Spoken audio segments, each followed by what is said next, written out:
Hi, and welcome back to Ion Harness Racing. I'm John Pavlak. Once again, it will all come down to the Breeders' Crown.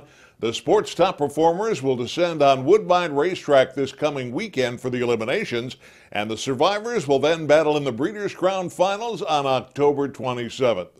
One of the top headlines following the Breeders' Crown draw was that written by trainer Chris Ryder, who along with his owners opted to enter their multi-million-dollar winning mare Put On a Show in the open pace and thus go against males. The mile you were seeing, a 1:49 effort at Pocono Downs on October 9th, was a track record and the 30th win of her 45-start career. What kind of qualities does she possess that you think will benefit her against the boys?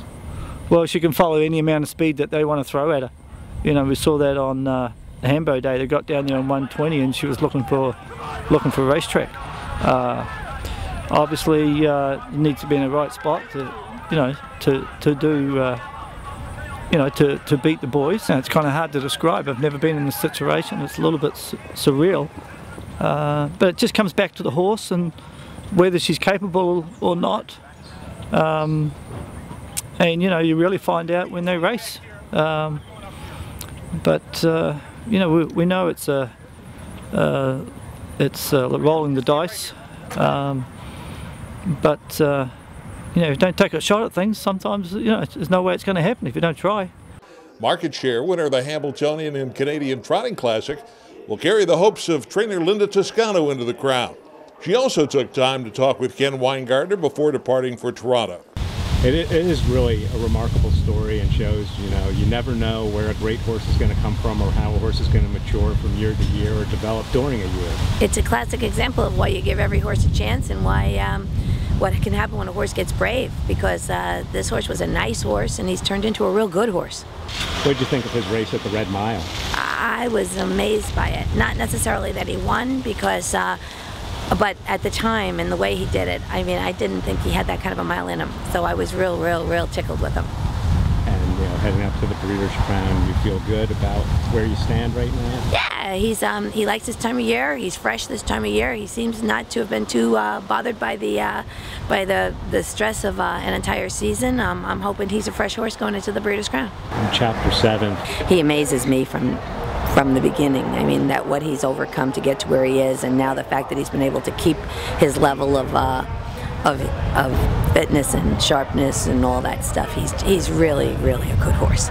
And how's he been since coming back from the Red Mile and getting ready for the Breeders' Crown? He seems real good. The Red Mile has always been his friend, and I think it helps his aches and pains. That track is so good that, and he likes this time of year because he can breathe real good in this time of year. There's no allergies, there's no anything like that.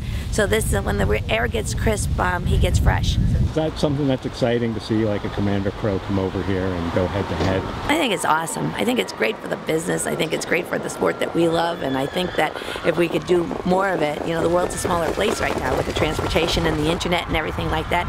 I think it would be really fun. Everybody's a proponent of racing these aged horses, and if we could kind of get them against each other a little bit more, I think maybe we could make more fans out there.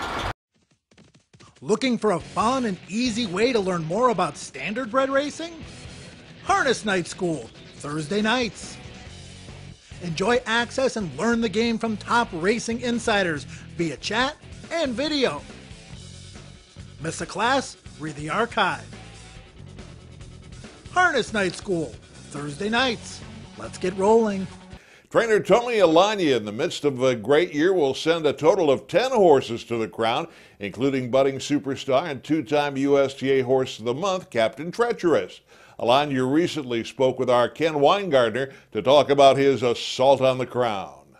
We entered 10, so that's a great feeling. So to enter 10 horses in the Breeders' Crown, as opposed to last year when I had, you know, a couple fringe players that I didn't bring up here at all. This is my first Breeders' Crown starters.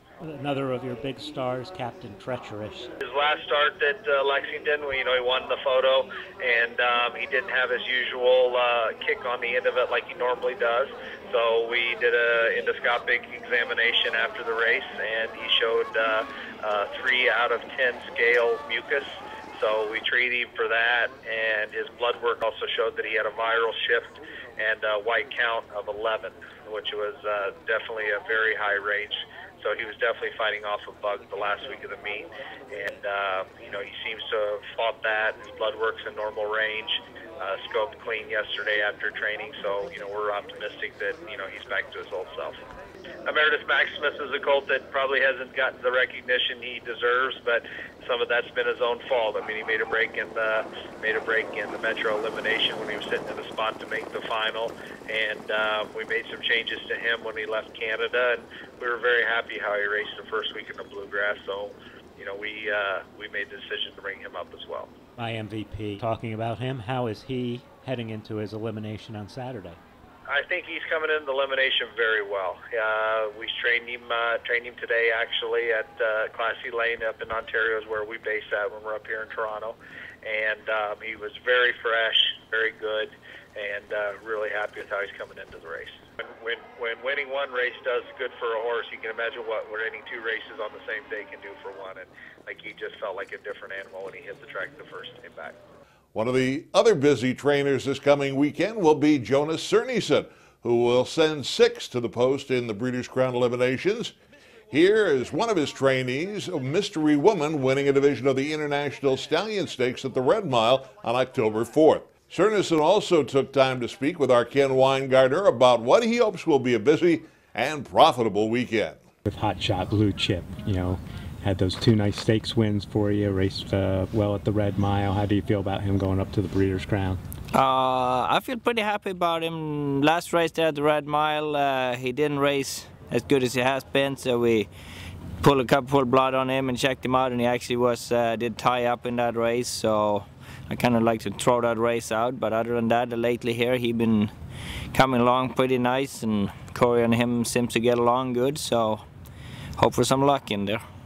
Maven and Dorsey together. How do you feel about them heading into their race?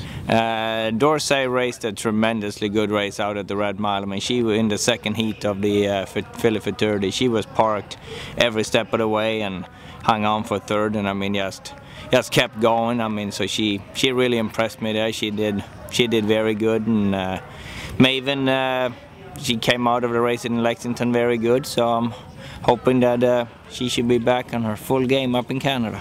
What's having horses racing in the Breeders' Crown mean to you? I mean, it's a lot. It would be nice to finally get the winner Breeders' Crown, because I mean, we've been in a few, but haven't had that much luck in there. I think we got a third a couple of times, so it would be nice to get to win one of those.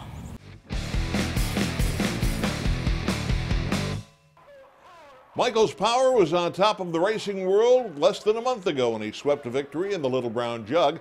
While his connections mulled the decision whether to supplement him to the Breeders' Crown, he had another assignment, the $132,600 Ontario Sire Stakes Gold Series Final at Flamborough Downs on Friday, October 12th.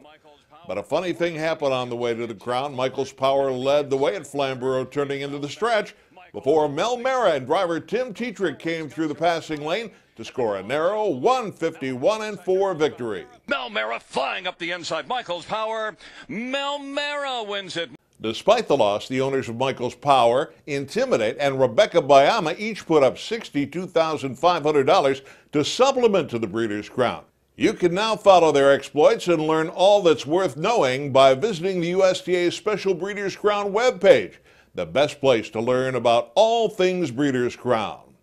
We've decided to focus on some of the key matchups among this weekend's eliminations in Toronto, and here are the top picks in that one as indicated in the exclusive Platinum Pass performances offered by Trackmaster.